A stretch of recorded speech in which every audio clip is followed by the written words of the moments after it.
And we are live.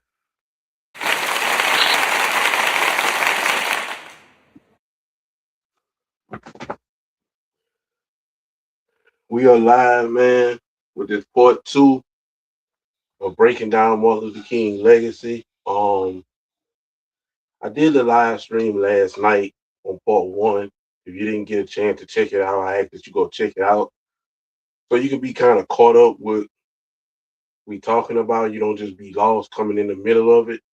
We're gonna finish it out today. I don't know. I think it might be about an hour and a half. It's Friday. You ain't probably got no work this weekend. So just come sit down and chill with me, man. And I'll give you my commentary throughout the video. And let's get into it. To charge and convict him of Marxism. And I just reject that. Not because of King, not because I'm a King defender, but because I have certain principles. And one of those is when you bring a charge against a man, you need evidence. Evidence is not speculation, it's not hearsay. Evidence is not, oh, this is what I believe. No. Do I expect King to say that he's a Marxist? No, I do not. But when he writes specifically of the incompatibility between Christianity and communism, and Chad's response is, well, of course you would say that he's a Marxist. Then at a certain point, when like this is a circular argument, right? What I find interesting is that Chad will believe King, and he writes in his own words, and we'll get to this later, when he denies the sort of bodily resurrection of Christ. And when King writes about his theological views, Chad believes him. But when he writes about his economic views, specifically against communism, then he says, of course, that's what a lying communist would do. Russell. Is the open road calling your name? Some guys were born truck drivers. Then he says, of course, that's what a lying communist would do. Well, okay. So here's the thing, though, Arnold. You can't take it. It seems like this is what you're doing. You're taking completely out of the equation the way the communists actually work. And I challenge you genuinely. I'm not saying this to win an argument. I'm not saying this to do a gotcha. I'm genuinely challenging you and everybody watching this right now to actually go and look at communist subversion and how it was actually being carried out over the course of the 20th century. Because the thing is, in order to make sense of a lot of things that I'm saying, because I'm actually listening to myself right now, in order to make sense of the things that I'm saying, you actually have to understand how this kind of monster operates. They don't do it like they move through clandestine and covert means. They would commonly and routinely have their functionaries and their fellow travelers publicly denounce communism. This would happen on the regular because they were more effective, especially in a place like America, where most people were by and large anti-communist. They would routinely have their people say or denounce communism. When you look at the Southern Christian Leadership Conference, which was started by Stanley Levison, who was a communist. In fact, Ben Kamen, who wrote the book Dangerous Friendship, where he documents the relationship between King and Stanley Levison. And by the way, Kamen is not on my side ideologically as well. He's a full-fledged devotee of what he calls social justice. And he's an admirer of King and an admirer of Stanley Levison. He writes that Levison never left the communism as an ideology. He left the party in 1957 when he connected with King, and King knew about his communism. He left the party, but he never left the ideology. He remained a communist till the day that he died.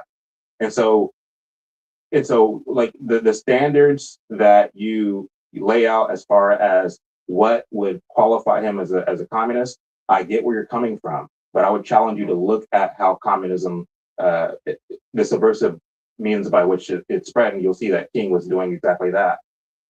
Again, I think you are making a conclusion where an argument needs to be. At a certain point, you have to have evidence, and the evidence can't be, well, he's lying, therefore that proves that he's a communist.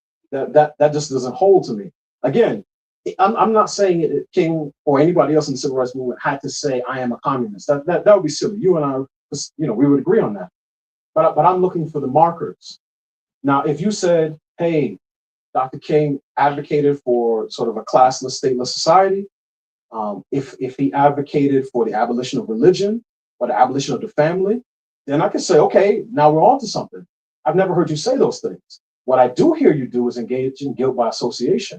And again, my question is this a principle that you carry across the board? I'm an equal weights and measures kind of guy, because it is easy to say, well, this person advised this other person, and because of that, the person being advised, therefore, automatically adopts the entire ideology of the advisor.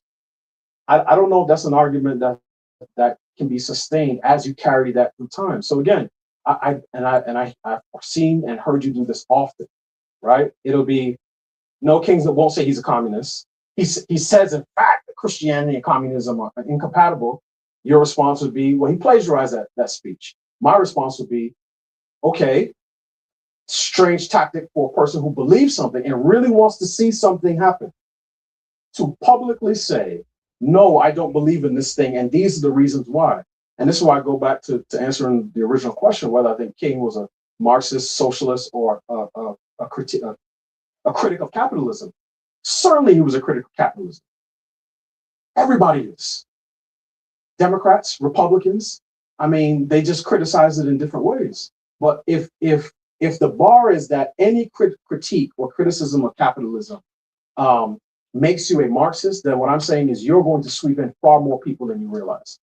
I apologize again, but I think he's arguing more than he would criticize capitalism. He's saying that he part of his argument is guilt by association. You run with communists, avowed communists.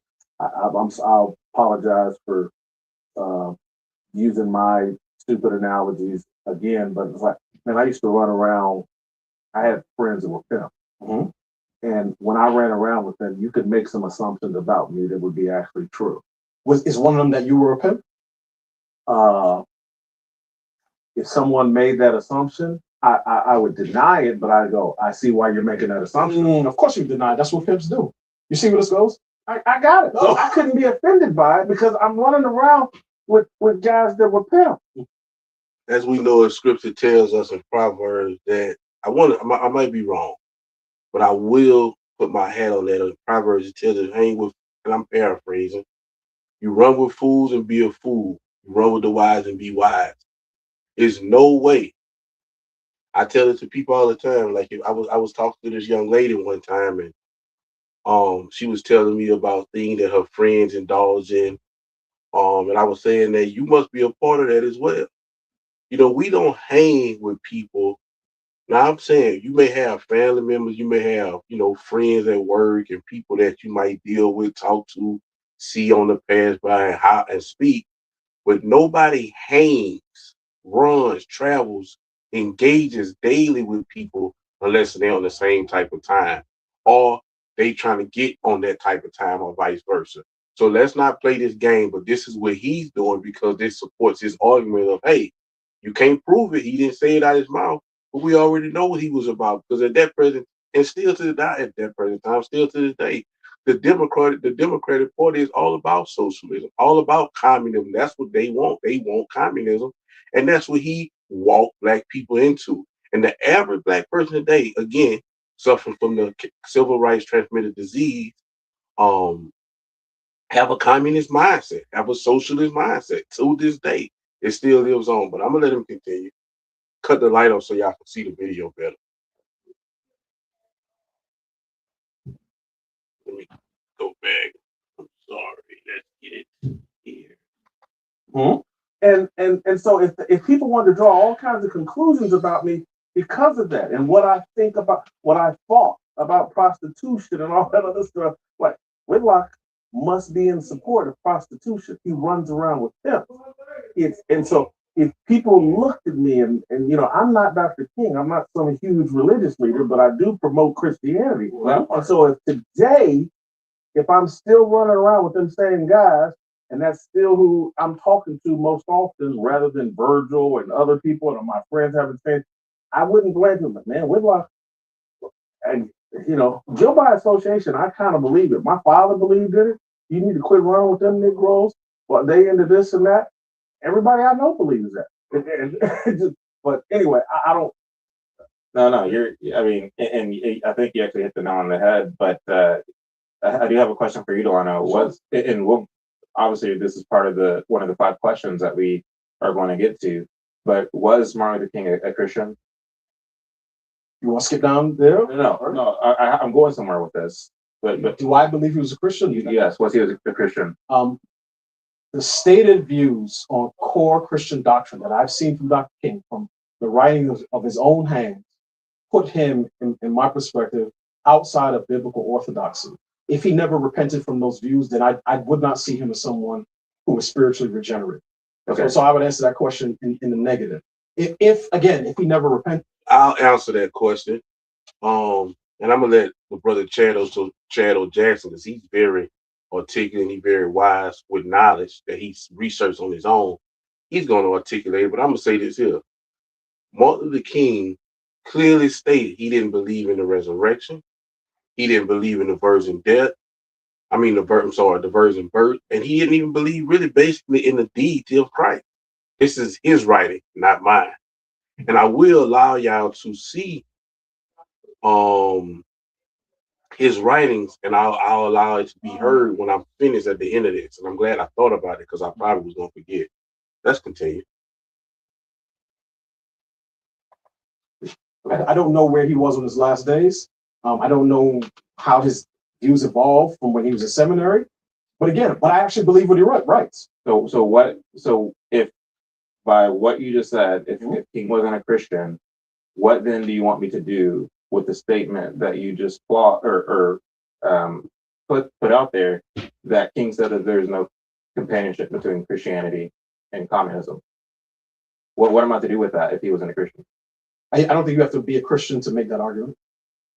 So what am I to do with it then? See how he caught him. Believe it or not believe it. So clarify your question. I don't fully understand. What are you to do with it? What do you mean? You're saying it's incompatible, right? So he said earlier that Christianity. What he's saying is, if Martin Luther King said, first of all, the argument right now is, was Dr. King a communist? That's the argument right now. And Dr. King in his writing said that communism and Christianity is in conflict with one another. And that's what his argument is. And he's basically saying that the Delino guy with the glasses, he's saying that's why King couldn't have been, which is funny. He's saying that that's the reason why King couldn't have been communist.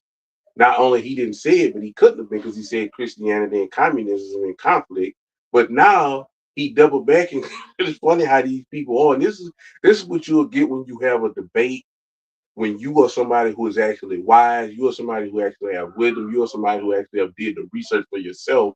This is what these things will be. That's why I say it doesn't make sense unless there's some people around and you can actually be trying to win them over. But the person in front of you not going to win them over, especially like I say when they're educated. So now he's saying that off his knowledge of Dr. King and his lifestyle and some of the things he did, he was not a Christian.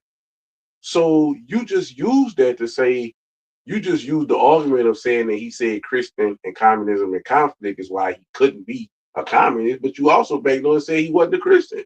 According to his writings and according to your definition of an Orthodox Christian, he couldn't be Christian. So why couldn't he be communist? He's not a Christian. You say they're in conflict. See what I'm saying? But this is what you'll get. This is what you'll deal with when you're dealing with somebody who is educated, aka indoctrinated from, you know what I'm saying? But I'm gonna let him finish. That King said Christianity is incompatible with communism. Therefore, King's not a Christian. You're saying he's not a Christian, so he's actually very compatible with communism. Precisely. Absolutely. That's exactly the point. Thank you. So if what am I to do with this argument that, well, King said that there's no companionship between Christianity and communism, that they're incompatible. And you say that to say what exactly? Binary. They use luxurious, 100% pure mulberry silk. Use code Howie20 for 20% off. Anybody listening to me? The goal of our program is to help students to be practice ready whenever it's time for their first job. The school had a lot of great things. And you say that to say what exactly? I'm saying that to say that the charge that you level against him of being a Marxist, it insinuates that he's a Christian now. Well, he may very well have seen himself that way. you're asking me to judge his sort of spiritual fitness 60 plus years after he drew his last breath. I mean, you put all I can go on is the things that he said. So if I hear somebody who says, no, I profess to be a Christian, but I reject, substitutionary atonement. I object the bodily resurrection of Christ. I would say, oh, well, that don't sound Christian to me. Now, that speaks to whether, but again, but I think these are slightly different things, because someone can feel that they're a true believer, right? Someone can be no, but then that's a different question, because God is the ultimate judge. And what I'm saying is, someone can be sincere in their beliefs, but their faith not be genuine. That's why we have the word. Right. But none of that discounts the fact that he was making a claim that one of the core tenets of communism is the rejection of organized religion. It's not just ambivalent to organized religion, it's hostile to it. And he was writing that this is one of the reasons why communism and Christianity are incompatible. And your response to that is almost never, or not just, oh, King wasn't a Christian. Your response to that is he plagiarized it and he was lying. Well, what I'm saying is, when King writes about his theological views, which you and I would both argue put him outside of biblical orthodoxy, those things you believe. Yeah, it's actually a moot argument, because the thing is, again, like, yes, I do tend to go to, he plagiarized that because he did. I mean, anybody can go read the book right now. It was written in 1951 by Robert J. McCracken, called Questions People Ask, and specifically on the question of communism. If you read what he said, and if you read what King would later say about it in 1957, and then throughout the remainder of his years, he's actually copying, in some cases verbatim, and then in other cases ideas that originated with McCracken.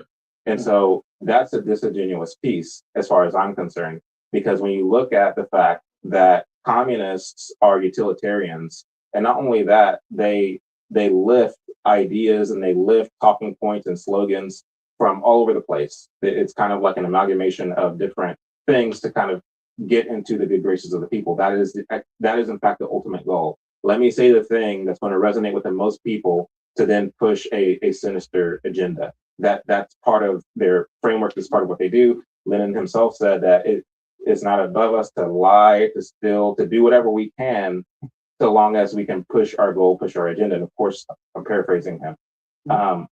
But again, King was part of this kind of this framework. He was part of this kind of milieu. And to say, Delano, I want to put this out there one last time. To say, well, King said that communism and Christianity are incompatible. The insinuation when such an argument is made that King himself was a Christian, therefore, he was saying that there's no way that he can actually have companionship with communists. There's no way that he can actually have camaraderie with people who possess or who hold to, or who are devotees to the communist ideology or the communist agenda. That's the insinuation that's being made. And so that's the reason why this kind of association piece is important. I understand that in academia, the fallacy of guilt by association is typically dismissed. I understand that. But here it actually does apply, because per you, King himself said that there's no companionship between Christianity. There's no compatibility between Christianity and communism. So why is it that the number one financier of the Communist Party and of Soviet action in America, why is that the leader, or basically your most trusted advisor? And you don't have to take my word for it. Again, go read Dangerous Friendship. Again, somebody who's not ideologically on my side wrote the book. You can actually get into the kind of inner circle, the kind of inner conversations between the two of them. Why is it? According to the most recently released FBI files, you find that there's a line of communication between the SELC and the USSR, communicating by way of Soviet intelligence assets, communicating by way of intermediaries. Why is there that connection there? And again, King knew about this. It wasn't as though he was just this hopeless, this blind, deaf and dumb puppet who didn't know anything. Who, you know what I mean? He understood the connections that Levison had, and that's exactly why he was so willing to trust him as an advisor. Go where he say go, do what he say do, say what he said. Say.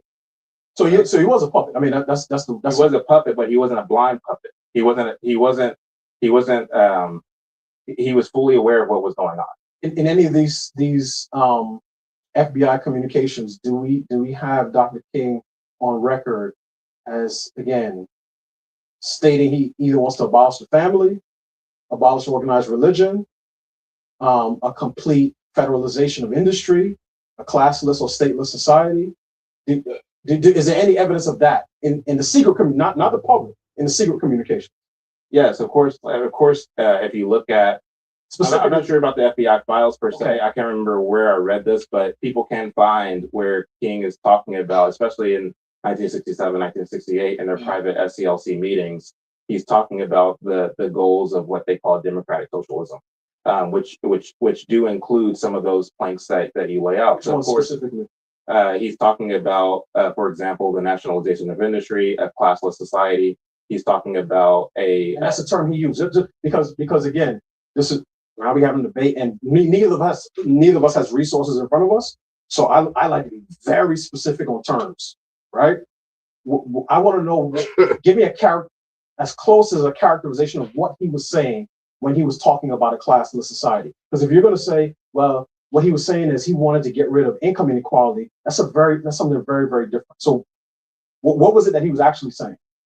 Well, you don't even have to look at the private conversations. I mean, if you look at, for example, the speech that he delivered to Stanford, which is interesting, just take it back real quick to the "I Have a Dream" speech, where he's talking about 100 years after your emancipation, the Negro still is not free. Mm-hmm. And evolves fast. Our students are ready. Learn more at wgu.edu. Nobody ever said like that chicken from Popeyes. And he says 100 years later, the Negro still is not free. And then again, he ends the speech, free at last, free at last. And so the question then becomes, well, how then must the Negro get his freedom? And he had the opportunity to answer that question again and again and again. And so when you look at the Stanford University speech, the same speech where he says that he's against riots, but in a real sense, riots are the language of the unheard. So again, he's talking out of both sides of his mouth, and he's saying that it's actually the conditions, blaming the quote unquote system that led to the Negro rioting in the streets. And he says, if the Negro is to get his equality, we must have wealth redistribution and the guaranteed annual income and all these things for poor people. And so while I take the fact that you said, well, this conservative is for the UBI and that conservative is for the UBI, like, to me, that means very little, especially when you consider all of the other realities surrounding King in terms of his education, in terms of his father, and the fact that his dad would frequent these communist front organizations in the South before King was born. He was part of, again, this framework and this milieu. When you consider, again, the interaction and the correspondence, much of which are available right now in the King papers. I think there's 7 or 8 volumes of them. When you consider, again, who were his most trusted advisors, not his associates, but his advisors, most trusted advisors who did have the communist ties. And when you look at the way, again, that communist function throughout the Cold War in terms of their fellow travelers, in terms of their dupes of subversion, in terms of their functionaries, in terms of, I forget the other 2 categories that they put you in. But when you look at this and you look at the civil rights movement, and then you look at the correspondence, and then you look at the FBI files, it's undeniable. I'm still waiting for you to tell me. Again, I'm asking, and the reason I ask about the private correspondence is because I could go with you that a person may say, you know what, I'm not gonna. And this is another thing they'll do. When you argue with these so-called indoctrinated, aka educated people, when they see that the argument not going well, they'll start getting rude. Some of them will go to the point of ad hominem attacks, insults, name calling. This is what they'll do. So you just interrupted the man, not letting him finish his point, because he's very precise in everything he says. He gives the source, the book, wherever he got it from, and he's blowing you away, right? He's blowing you away. And like I said, I've been here, done this several times with him. I said from now on, I'm about to start telling them put their degree on the line. So when after I embarrass them, I want their degree so I can go hang. I'm gonna take them. I'm gonna go hang over my wall, or I'm gonna have a called wall of shame, right? And when you walk in the house, it's gonna be in the living room. Say wall of shame. They're gonna have all these big time degrees, wherever this person from. And that's what I'm gonna start doing because they got a loud mouth and no brain. They all books and they all data that tells you forget what you see with your eyes. Look at this data, which is bullshit. Let's continue. Advocate for certain things publicly, but privately, then you can see what I really believe. And I've yet to hear you say, right? King was saying, again, I'm looking at some of the markers, particularly of Marxism.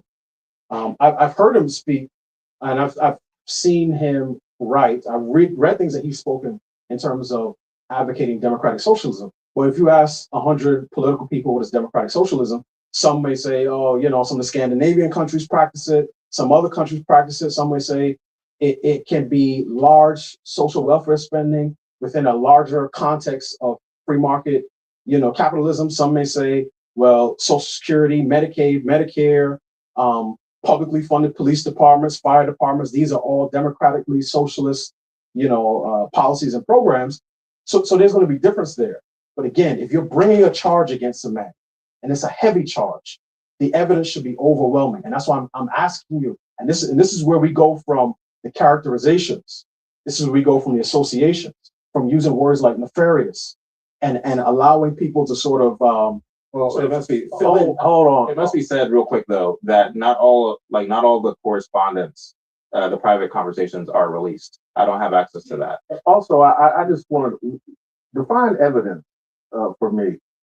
Is it statements of fact, or can what is that? Because and I'm gonna go back to a real world example again.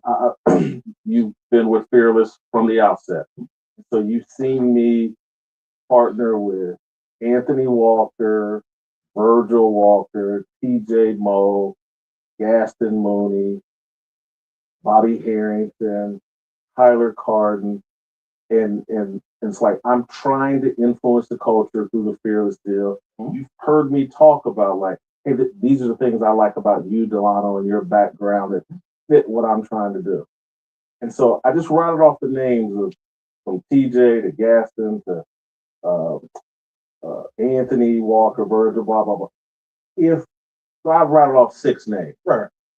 If 3 of my closest advisors during the time you were on Fearless, if 3 of them were flaming gay, would you not make some assumptions about me and what I was trying to accomplish here? I would. That would be an interesting sort of group of phrases. Just make some assumptions. If they were instrumental parts of what I was doing, these are the people that I talk to on a daily basis about what I'm doing, what we're trying to accomplish.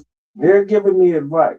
If 3 of them were gay, right, you would be like, man, there's some evidence here that Whitlock's not trying to live out this biblical stuff he's talking about. Well, that would be seen as evidence. My acting. You're talking about, do we have King on record saying, hey, I'm a communist and I want to destroy the family? Does he say that anywhere? He doesn't have to. He's associated with communists who want to destroy Christianity, religion, the family. They want to subvert America. But that's not what he was advocating for. That's my point. So if you Again, thank you, Jason Whitlock. Jason Whitlock, I give him a prop. I give him a lot of props over the years. I've been following Jason Whitlock for a good while. He woke up, I want to say about 5 or 6 years ago. I woke up 8 years ago, so he probably right around. I could be wrong on the 5 or 6, but he been woke up, and of course he got ousted. You know the whole situation when the black man come from out of the communist, democratic, liberal mindset, and he goes into his masculinity, which is AKA conservatism. Not always really Republican. I got a lot of things I disagree with the Republican Party. But the core values of the Republican Party, I do agree with. I just don't agree how they get picked on. When it's their turn, they turn other cheek. And I will say this: I understand that's the Christ way of doing things. I will say that, and then I kind of got to take that back. I'm gonna rewalk. Let me rewalk that because I see that what I respect about, especially I call myself a Trumplican because I started supporting the Republican Party and becoming a conservative in 2018. I actually, I did. I'm ashamed to say it. I did vote for Hillary. But I woke up. Christ woke me up. And you can't be no Christian, no man or woman of God supporting the Democratic Party.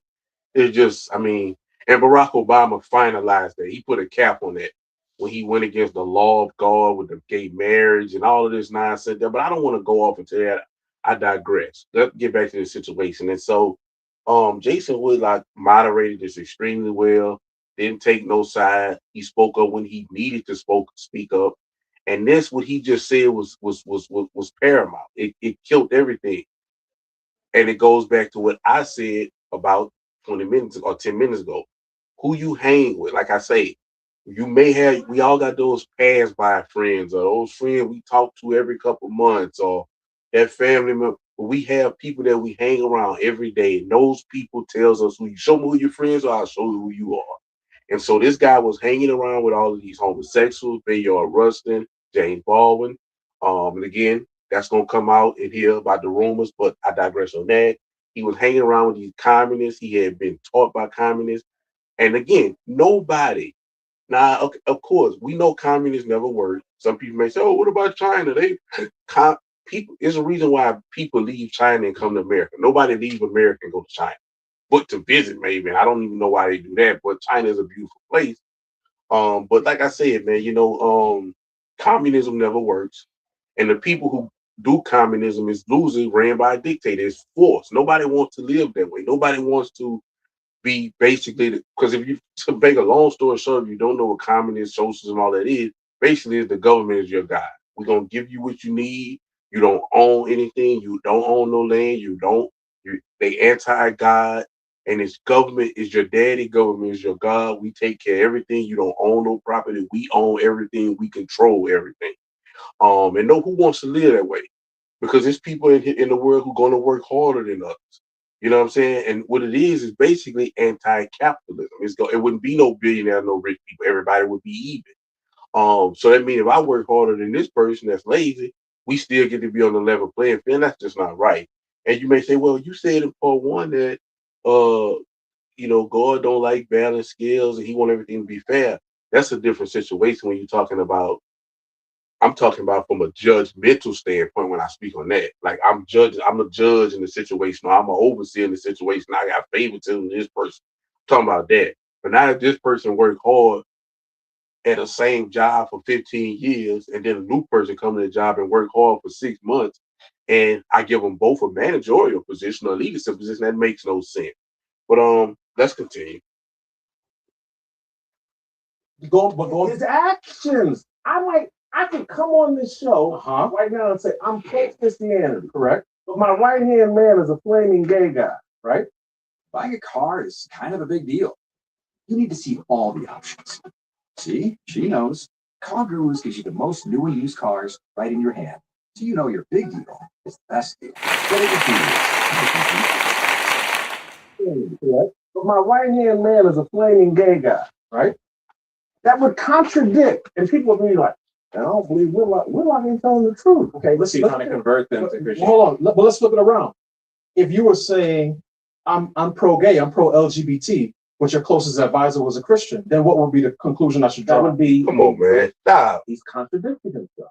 But the contradiction, you can say there's a contradiction between who you hang around and the things that you say publicly. What I'm saying, that's different than saying than who you hang around. That's different than saying that your associations are going to always color your actions. Because again, if you were saying I'm pro-gay, but I realize, but then people said, Whitlock's 3 closest advisors are Christian, I wouldn't therefore say, well, then Whitlock must be Christian. I wouldn't say that, and I don't think you would say that. I would think you would say, though. I think gays would say, man, I don't know if he's really sincere about that, or he'd have some gay people up there advising him. And what would the Christians say? That's the question.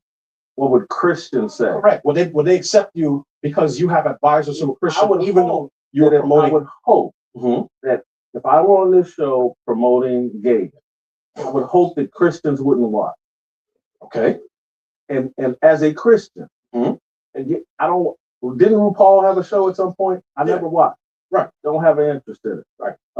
And there's Ellen DeGeneres has a show. Never watched because I don't. It's not for me. So let's tie it together then, because you and I, all three of us can agree that in the example you gave, there's a contradiction between the advisors and what the principal is saying in public. And what you said is that you would hope that Christians, right? Now, these are the people who would be in the tribe of the advisors. You would hope that they would not watch. The parallel would be, okay, King, I'm using Chad's argument. King is being advised by communists, but he's not promoting communism. He's promoting the eradication. Cold War element. Hold on. Let me just. He's promoting the eradication of Negro second-class citizenship and calling for civil rights laws that respect the Negro's right to vote and public accommodation. That's what he's promoting.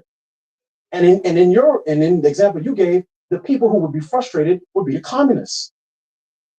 In the example you gave, well, there were people, and Chad could make this argument.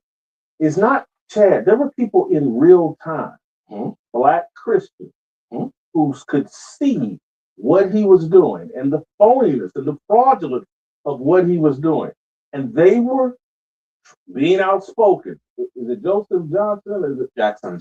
Joseph Jackson? And they were being critical, and they were silenced and ignored. No different than Black conservatives like us, the mainstream media. We sit there and say, "Hey, no, man, go to graduate high school, get married, have kids, blah blah blah," and we get ignored, and we can only get on platforms in certain places. Right. And that's what happened to Joseph Jackson and a lot of people. They could see, like, "No, man, I've heard the stories about King and these hoes. I know who he's running around with. I know what they could see through in real time." And these people were ignored and silenced, and the actual communists, the leftists, or whatever, their narrative won out over Dr. King. I got it. The only reason why I jump in here is because I know that it's a debate, but and so there are tactics you use during the debate, but the standard of evidence in the court of law, whether criminal or civil, the standard isn't, well, it's not evidence unless OJ comes out and says, "I killed Nicole Brown." We can ignore everything else. We never have him on forensic evidence, eyewitness. There's more to evidence than just a person stating something. So to answer your question, again, that's the standard you're holding Chad to. Well, he's offering up other evidence. Well, I'll just say this real quick. It'll take me 30 seconds. So again, according to documented records, the Soviet Union saw the civil rights in America and treated it as what they called a strategic propaganda asset. The same USSR, by way of its intelligence assets, were in constant communication with the Southern Christian Leadership Conference, which King was the president of. Now, the reason why those words, strategic propaganda asset, are important is because of that strategy piece. So you just said earlier that, he's trying to make it to where Black Americans aren't second-class citizenship or second-class citizens and things of this nature. Again, all strategy. And the issue was never the issue. The issue is the revolution. This is one of the slogans that they used. In other words, you saw incremental success on the part of Blacks, again, well documented by Soul, Walter E. Williams, and others, from the turn of the 20th century, going into the middle part of the 20th century. These things were actually happening. What did King say in the I Have a Dream speech? Now was the time. Now was the time. Now was the time. Basically repeating this mantra of kind of revolution. Now was the time. We're done. At Sprint, we print signs so people can see your brand up close, but we also print signs so that people can see your business here. See it here. We're not going to be patient anymore. He's pushing this kind of revolutionary language of now is the time. Again, when you look at the connection from the USSR to the SELC to the front man who's using and exploiting this particular grievance that is already being handled, but he's exploiting this particular grievance, it's not for what we think or what we're taught it is, that all the races will come together, the skies will open up, rainbows and butterflies. That's not what it was. What it was a strategic kind of component to get to the next phase. King said, after the success of the 1963 for Civil Rights Act and the 1965 Voting Rights Act, he said, it's now time to focus on the economic issue. He said he called it an issue. It's now time to focus on the economic issue. Okay. He's moving into this kind of, again, incremental, slow kind of burn, slow phase of moving us more and more closer to socialism. That was his ultimate goal, Delano. And again, it's well documented in his writings, it's well documented in a lot of the things that he was doing over the course of the late 50s, early 60s, and into the late 60s. Let me move on. Third question. And this is another doozy. How important to his legacy is Dr. King's moral failure, the playing around with women and all of that? That's all been addressed here recently and brought out over the last 20, 30 years. Delano first. 3 minutes here. Sure. I mean, I certainly do think it's important because for many people, especially older generations, they see King as equal rights, sort of civil rights activist and moral leader. So when you hear that someone who you idolize had serious moral failings, and I certainly would put adultery in that category, I do think it taints the legacy a great deal. But I would say, generally speaking, most people see King more in his social role than his theological role. King is not like regarded. I mean, to some extent, I certainly have seen how the Black church has sort of moved from what I would call the social gospel. Eventually, you have sort of liberation theology, and that certainly has been a deviation from biblical orthodoxy. But generally speaking, I think people see King as a social leader. And I will say this. For some people, they'll say, you know what? I think his moral failings are a knock against him. Some people will say, but it proves that you don't have to be a perfect human being to do things that for positive good.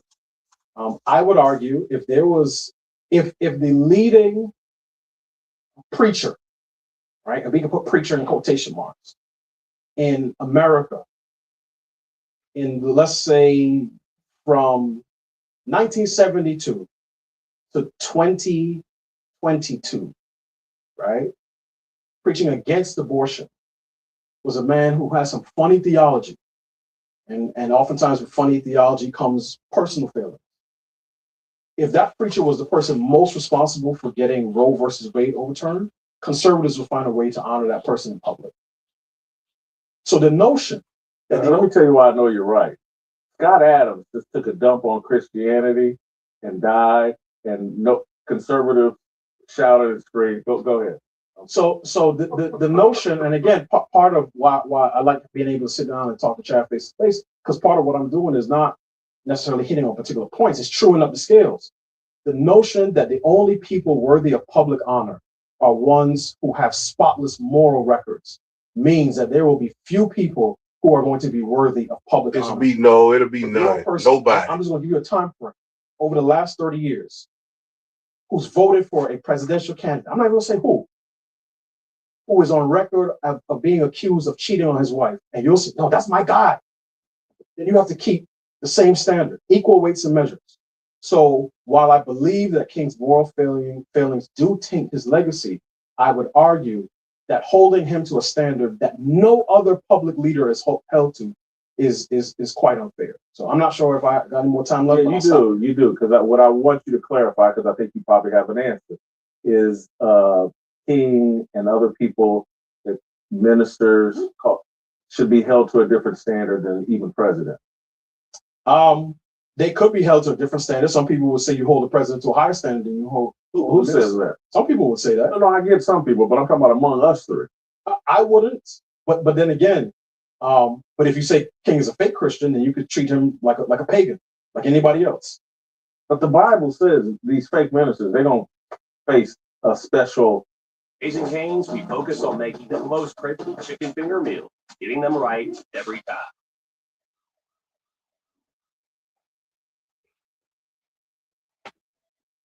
You know, I was going to say heart attack. The fake ministers, and the do-gooder non-believer is gonna face the same end. What I'm saying is you can't hold up King as a minister when you want to smack him for his moral failings, and then cast him as a pagan when you want to dismiss him as a moral leader. You got to choose one particular lane. That's what I'm saying. So again, my point is the idea that you can only celebrate people who have spotless moral records means that Mount Rushmore is going to be clear. I'm not talking about the literal, but whoever our Mount Rushmore of social, cultural goats is probably going to be cleared off. How important to moving the goalposts is moral failure? What they do? I think it's pretty important for the very reason that his official title was that of the Reverend Dr. Martin Luther King Jr.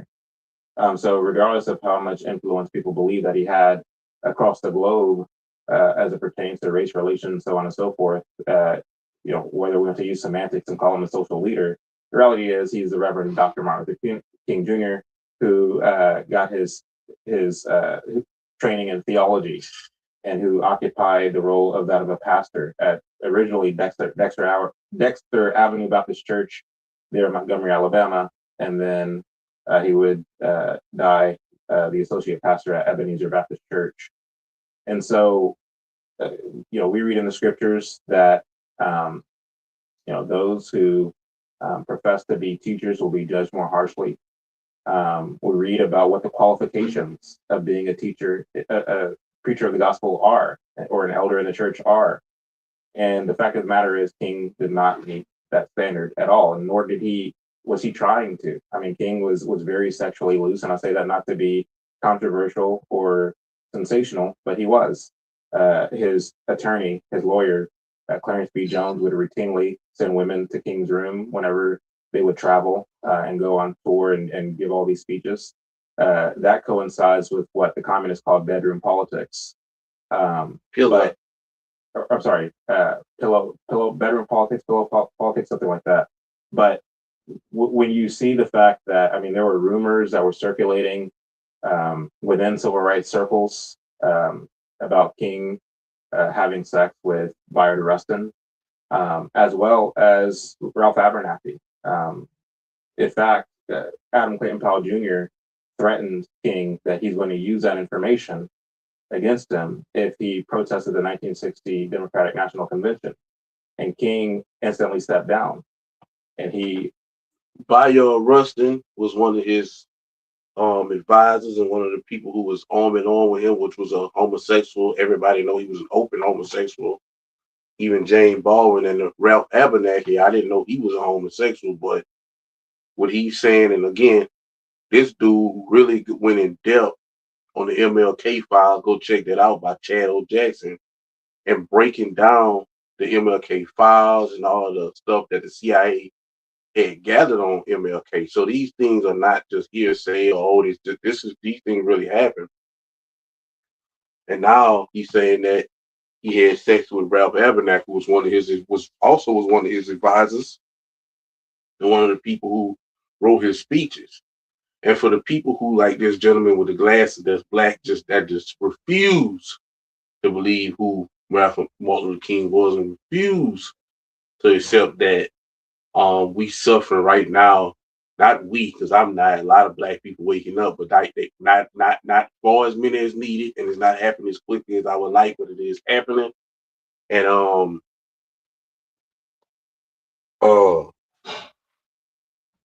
waking up from that and getting curved by the Holy Spirit from that CRTD, which is civil rights transmitted disease, and Mr. King is the creator of that. And so you may say, and I say this in part one, which is like I say, you got to check out part one to really like hear everything I had to say on this situation. But the thing is, you may say, well, those MLK files was by white people who didn't like him and this, that, and the third, which was lie. White people loved him. Even Margaret Sanger, she came out with she came out with Planned Parenthood. She felt like the Negro was a waste of time and they need to be killed. And so she came out with a master. She was all about eugenics. And she came out. She was the mastermind behind abortion, and she created Planned Parenthood. he actually received, well, his wife received in his honor, he had another engagement, the Margaret Singer Award. So this whole thing about, and she was also a KKK member and all this here. And so when you say white people hated him, so they made that stuff up, that's a lie. But also that same CIA was following Malcolm X everywhere that he went. And in his file, nothing of the sort. Everywhere he went, he was in his room reading or praying. He would go wherever he was to go speak and back into his room reading and praying. And so both of these men were being followed very intently. They were high public figures. They were black in that particular time. So everything is out there. So when you say, well, why didn't they do that? Well, that's why they did that. That was the truth. It wasn't no, oh, well, they just didn't like him. That wasn't the case. They didn't like Malcolm X. That's who they didn't like. But I digress on that. I'll get further into that whenever I go visit. Like I say, what I'll also be doing on these live streams is revisiting some of my old content, using them as a lesson. And I got some videos and some lectures that I gave on the Malcolm X versus Martin Luther King whole thing. Like I said, I did one of those one year for Martin Luther King's birthday. And I'll revisit those and we'll get off into all of that Malcolm X situation. But Malcolm X was the one. But let's get back into this. For a moment, separated himself from Bayard Rustin, only to reconnect for the 1963 March on Washington. Now, you mean to tell me that somebody who faced down dogs and hoses and all the things, he stood up to that, but when it came to this threat, all of a sudden, oh, well, let me try to distance myself from that real quick. So for me, it's like, I'm not saying that King did it. I'm not saying that King was having sex with men. I'm just saying that these were rumors that were circulating in civil rights circles. However, the orgies and the extramarital affairs with other women, that is well documented. And I do think that that is something that should be considered. And as far as like, people like to say, well, David, King David sinned. Well, David was a repentant man. I mean, we have psalm after psalm after psalm of David repenting what he did. We don't have any such record of King having repented. In fact, he slept with two women who weren't his wife the night before he died. So I'm not sure if there's a lot of rebuttal here, or as much as we can just go back and forth, or maybe you do want to rebut, Alana, or No, I mean, it's interesting because, again, one of my critiques is not just on the substance of what Chad says, because, again, much of it I will concede just for the sake of argument. I don't have all the history books, in front of me, but part of it is the process. So I brought up guilt by association. I brought up the use of language to sort of condition the emotions, right? Whether that's the term Marxist or using terms, like nefarious or saying that someone, one of my favorite, Chad didn't say this today because we didn't go so far back, is when Chad said that Abraham Lincoln was infatuated with Karl Marx. So, man, that's a strong term to use for somebody. But now we get into rumor, and it's drop the rumor, expound on it, and then say, well, I'm not necessarily saying it happened. I'm just saying that that's what people were saying.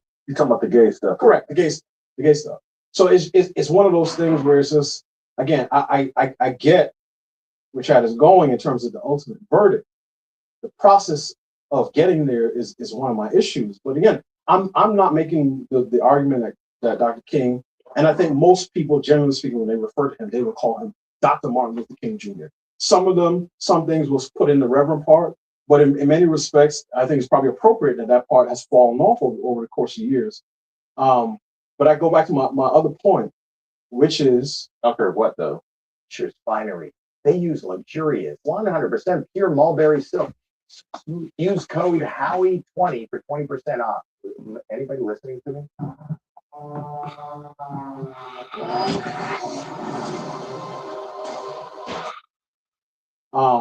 But I go back to my other point, which is Dr. What though? You said that the reverend part has fallen off, but I mean the doctorate isn't in a secular study, is it? Is it theology? Yeah. Okay. Most people, but there's so many people with doctors behind it. Dr. Joe Biden. I mean, nobody. They're not here checking. The reverend holds much more of a weight when it comes to religious matters than the doctor part. But what I'm saying, going back to my argument, is again, if the standard is clean moral record in order to be held up in esteem then that's something that we have to hold across the board. If I can ask Chad a quick question. Yeah, this Chad, do you believe that a person who writes about the virtue of liberty while holding slaves, one, is inconsistent inconsistent in their practice, and two, immoral in their behavior? Ask that one more time. I'm Do sorry. you believe that someone who writes about the virtues I of don't believe that they're immoral. I don't believe that they're inconsistent. So you don't believe owning people is necessarily immoral, particularly when you write about the virtue of freedom and liberty? Moving the goalpost. Well, Let's I get mean, into you it. look at the fact that, and that leads to a very complex and nuanced conversation that I don't think we have the time right now to get into. But since you asked it, when you look at the question of what is and what isn't a citizen, I think that, and then too, when you look at slavery, biblically speaking, Not biblically in America. Let's right. So let's get the time frame right, because biblically they weren't writing about liberty in that sense. So let's say an American historical figure who writes about the virtues of liberty, yeah, owns slaves. Do you think that person is being inconsistent? I think it depends on the question, though, and I think that's why it's tough for me to answer the question. Because the fact of the matter is, I'm not ready to concede this idea that having a slave is a completely immoral thing to do or to have. I don't believe that. Or liberty, whether it's in America or whether it's somewhere in Egypt or Why do you say that? because I don't think that there's any biblical evidence of the simple owning of a slave as being a simple thing. I haven't seen any biblical evidence of that. I mean, man stealing was met with death penalty. Well, now you're saying man stealing. Are we talking about slavery or are we talking about man stealing? I mean, that's those two things are certainly in the same family. No, they not. I can say no, they not. In the same way, I could say communism and wealth distribution are in the same family. I mean, I could say Thomas Jefferson stole men. If he didn't steal them, he bought them. Once were stolen. Okay. So if you want to parse it that way. So buying a slave is sinful? I think when you're a person who writes about liberty while practicing slavery, there is a vast disparity between your creeds and your deeds. Buying a slave is not sinful. This is news to me. I'm asking a question. I'm asking you. Yeah, I haven't seen any evidence that it is. Oh. I haven't seen any evidence that it is. Again, I understand how provocative that may sound, and I'm not trying to be provocative. No, I know you're controversial. I just don't believe. Like, the thing is, one of the things that a lot of people, we understand. Let me dive into that right quick, because I know, and if you go further in this, I believe Jason Woodlock is going to kind of stop that part, because we know when black people and Democratic Reporter have mastered this. When you mention slavery to a black person, they mind going to a trance. Like after you say slavery or racism, you could. And so when he say slavery is not a sin, we have to put that in context, right? Slavery, again, as I spoke about in the part one of this video, the slavery of black people in America, the African American slave trade and all that there, we were lied about that, right? School told us a lie. It wasn't what people think. The sin was the way maybe we were treated when we got here, but the original sin was our own African people selling us to the Arabs, and the Arabs had slaves that they purchased from Africa, and the European that was in America needed employees to help them build America. So they bought the slave. They did not go to Africa and say, all you Negroes, get on the ship now. Guns blazing. That's not what happened. And so slavery, we can go in scripture. We know that all of the men of God, when you all the way going back from Moses or Abraham, they had bond servants and concubines, and they had, which was all slaves, right? And if it was a sin, God wouldn't have allowed them to have that. God wouldn't have given it to them. A lot of them, God gave this to them. They got this. This how the world was going. Now, maybe, of course, today you would be violating the 14th and 15th Amendment. And so, of course, slavery is not legal now. But I'm saying when we talk about legal and sin, we talking about two different things, right? Um, Now, sometime it will because you got to follow the laws of the land. So if you breaking the law, you sinning because the scripture tells us follow the law of the land, follow authority. But what I'm saying, when you speak on slavery per se, at the present time when we're talking about keeping everything in context, it wasn't a sin and it was legal. So if something is legal, like okay, for example, if I have if I have unmarital sex with another woman consensually, I'm not committing a crime, but that's a sin. So it's some things where you can be doing them, or you can be doing it and it's a sin, but it ain't a crime, or vice versa. It can be a crime, but it can't be a sin. And so slavery was not a sin. It wasn't. Now, man stealing is a key word in there. Stealing is a whole different subject. And so I just wanted to speak on that real quick because people hear slavery. Oh, he's saying slavery was okay. Listen, at that particular time, in context, it was, and it was not illegal, and it wasn't a sin. Now, maybe now the way they treated black people in America, yes, of course, they were sinning, right? But that's another story for another day. But I'm saying the act of purchasing slaves was not a sin. But let's continue. We're really kind of hang over America's head to this very day is this quote unquote sin of slavery. And Why you say quote unquote when you say sin of slavery? well, I don't think it was a sin. I say quote unquote. I say quote unquote because of the overuse. Okay, that's what I mean by that. So, and it's weaponized and it's used time and again as fodder for a political agenda. And so, for me, when Delano takes it back to the founding fathers and he asks the question, and pardon me if I'm representing your question, but as I understood it, is it wrong or is it sinful to be writing about slavery or freedom and liberty while you are the owner of slaves? Is it, okay. I didn't say wrong or sinful. I said is I can't remember the exact way I put it when I framed it originally, but is it I might use the word disconnect. Like, is there a disconnect there? Or is there a disconnect? Yeah. Well, I mean, when you look at the critical ability, I might. That's more. When you look at the Sivas, when you look at the citizen, like which again goes back to Aristotle, Plato, the question of what is a citizen, right? If a slave is not considered a citizen of a specific nation or whatever the case may be, that doesn't give you.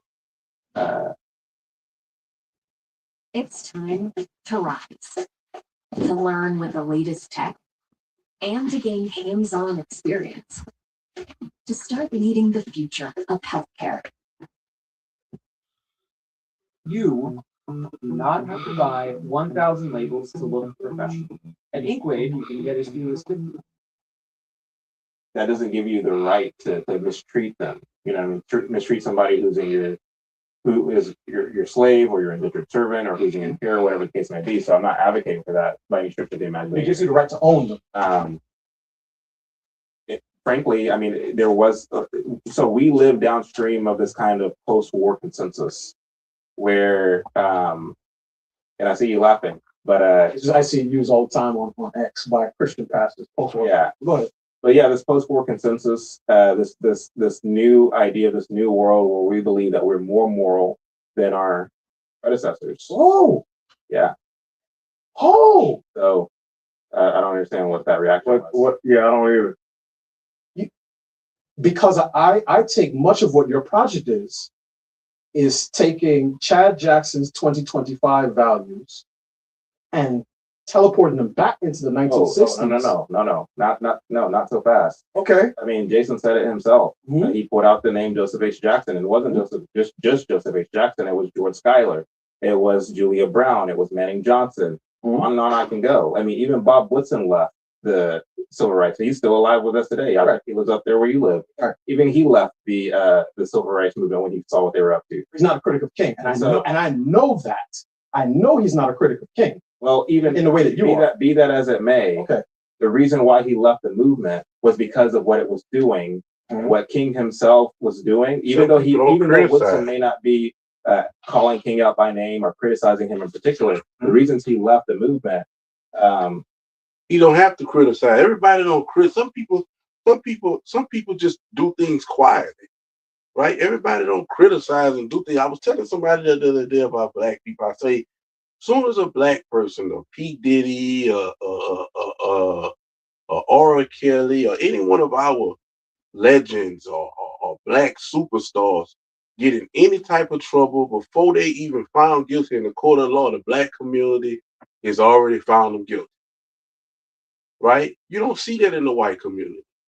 Situation that happened with Kevin Spacey, Harvey Weinstein, Jeffrey Epstein, and all of these situations, all the people that had contact with these people, you don't see them on social media blasting these people, talking about them in interviews. Guess what? They come find out they had their hands dirty. And what those white people do, they quietly just separate themselves from them. You don't always have to make a blast of things. And black people they got that bad. But I'm not gonna get off into all that at the moment. All I'm saying is just because he's not critical of King, listen, I separated myself. It's situations with myself personally. Like it's people that I ran with, came up with, deal with, love, but they live in a lifestyle I'm not a part of that I don't support. So I separate myself. I'm not putting them on blast and you don't have to do that all the time. That's not what adults do. That's what children do. Sometimes you just have to just separate quietly. And your presence is the only statement that you have to make. But let's continue. As he Yeah, gives we them might in have to terms do of a enforcing third part on immigration, this. I didn't it's know it was exactly what running King that is doing. So long. whether he's calling them out by name, that it's a non-factor. But the reality of it is there were people who called him out by name. And so, and these were black people who lived in this time that you're speaking of. And so, yes, I have the curse of having been born in 1990, but does that disqualify my voice? Not so much, because again, we do live in the information age. We have access to information. We have access. I mean, King, again, all the King papers. Uh, I have all the hard copies, but you can find a lot of it on the Stanford website. Uh, you were talking about earlier about the private conversations. Well, shouldn't there be in the private conversations King saying the quiet part out loud? Well, we don't have access to all of those private conversations. In fact, the task force for the church committee in 1976, who issued their report, they even said that they were only able to listen to the beginning, the middle, and the end of hours long tapes. And so they didn't even have access to that. So, so they can get the orgies, but they don't have them on record as arguing for some of the things that a Marxist would argue for. But the point, Delano, is that like we can't say, oh, because you're a young man who didn't live during that time, you don't have the right to speak on this subject, which is not what you're saying. But it can very quickly become that argument. Because the reality is there were people at the time. Take the next step in treating your moderate to severe ulcerative colitis with Entyvio, the only gut-focused treatment for UC that helps block inflammation in the gut and works. Who were being suppressed, these were black people. And I'm speaking in the 21st century as somebody who has access to the information and the records. And then too, not just looking at King and the civil rights movement, but looking at the way communism was permeating in those days during the Cold War period. All of these things, all of these parts of the puzzle are worth taking into consideration instead of just taking King at face value from something that he said in the speech, which, by the way, was not written by him, right? Which was written by people who, guess what, were part of the Communist Party at some capacity, or in a given era. For Byron Russell's case, it was in his youth, and so when you look at that, and set that aside over here to get back to the matter at hand about the whole slavery piece. Yes, like we, by way of this kind of new kind of progressive era thought process, like that this thought process that many of us has been ushered in by way of the progressive era in the early 1920s, which takes something like slavery, which again, I understand how what I'm saying right now in the 21st century, it's really tough to say because it's not a very popular thing, but slavery on its face is not automatically a bad thing. And that has been the case for the overwhelming majority of human history. The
Oh man, we had a mistake. I'm gonna have to end it, man. We're gonna bring it back Monday. Or we might, man, we're gonna finish this. We don't do it on weekend, but we're gonna bring this back tomorrow. We had a mistake, man. Simple mistake. Technical issue. Uh so I'll see y'all tomorrow, man. Y'all be cool. I appreciate y'all for coming out, checking out the show. And we out, man.